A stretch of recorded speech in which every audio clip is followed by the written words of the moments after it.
E aí, pessoal, beleza? Eu sou o Rabino Moré Ventura, seja muito bem-vindo ao nosso canal e vamos estudar hoje a quinta Mishnah do primeiro capítulo do Tratado da Ética dos Pais. Yosef ben Yohanan, Ish Yerushalayim Omer. Yosef, filho de Yohanan, homem de Jerusalém, diz: Yehi betra patuach lirvaha, que a sua casa seja amplamente aberta, seja acessível. Veihiu alim beneveterra. Isso para quê? Para que as pessoas carentes sejam membros da sua casa. Olha só que coisa importante. A gente viu na Mishnah anterior que o Yosef, filho de Yoezer, falou que a sua casa seja uma casa de reunião dos sábios. E a gente fez uma pergunta importante ali. Mas para eu adquirir sabedoria, não basta eu ir nos lugares onde se ensina a sabedoria? Por que o rabino da Mishnah anterior, ele diz para mim a casa ser um lugar de reunião dos sábios? A resposta é profunda e simples. Se você quer adquirir sabedoria, vai buscar sabedoria fora da sua casa. Agora, se você quer que a sabedoria faça parte de você, parte da sua família, então chame os sábios para dentro da sua casa. Faça a sua casa ser um lugar de sabedoria. Agora aqui, a gente vê que o Yosef, filho de Yohanan, ele dá um conselho muito parecido, mas em relação à bondade, à benevolência. Você quer fazer bondade? Faz bondade. Olha o momento que você faz bondade. Comece pela sua casa. Não igual aquelas pessoas que adoram fazer bondade da porta para fora. Começa na sua casa, com seu cônjuge, marido, esposa, filhos, pai, mãe, irmãos. Depois faz fora. Agora, você quer que a bondade faça parte de você? Parte dos seus filhos, da sua família? Então transforme a sua casa num lugar de bondade. Olha a diferença. Aqui você vai ter duas qualidades, dois tipos de pessoas. Pessoas que a sabedoria faz parte deles, pessoas que a bondade faz parte deles, porque eles transformaram a casa deles num templo de sabedoria e de bondade. E você tem pessoas que simplesmente vão buscar sabedoria, vão fazer bondade fora. Conselhaço. Agora ele segue. Antes de seguir, se a pessoa seguir esses conselhos, ele vai conseguir trilhar um caminho que vai levar ele a uma ascensão espiritual verdadeira. Não é uma ascensão espiritual na qual o indivíduo simplesmente tem lampejos de conexão com Deus. Não. Ele vai estar toda hora conectado e ele vai perceber que ele está conectado toda hora com o amor de Deus e com a sabedoria divina. Por isso, esses ensinamentos aqui, a pessoa não tem que simplesmente ouvir uma vez e seguir. Não. Tem que introjetar esses ensinamentos.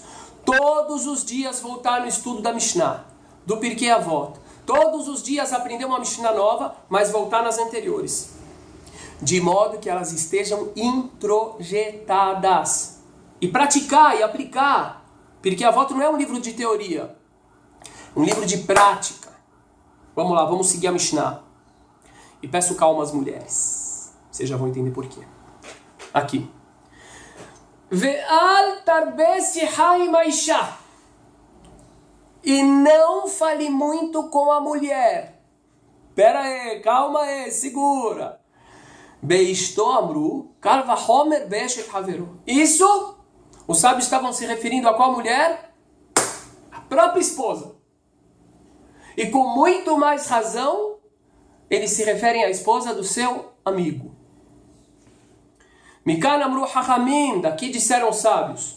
Kol zeman shadam marbe siha im haisha, todo tempo que o homem, ele prolonga, ele conversa demais com a mulher, gorem ra'a le'atzmo, ele causa o mal para si mesmo.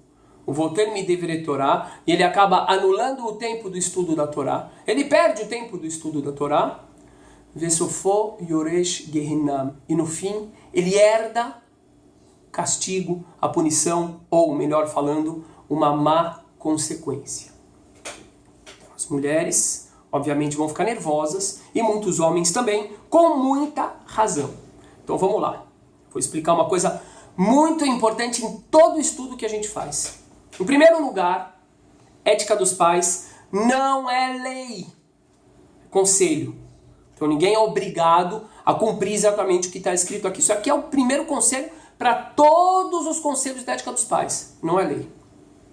Segundo lugar, galera, todo conhecimento que a gente adquire, a gente tem que contextualizar. O que significa isso?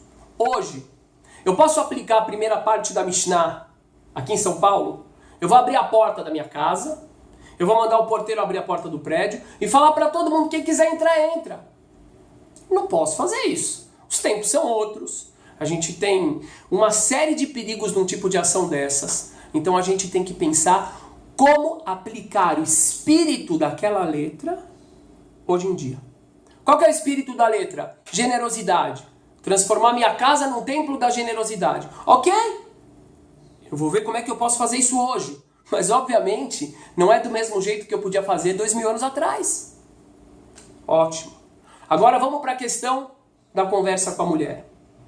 O que era a conversa com a mulher naquela época?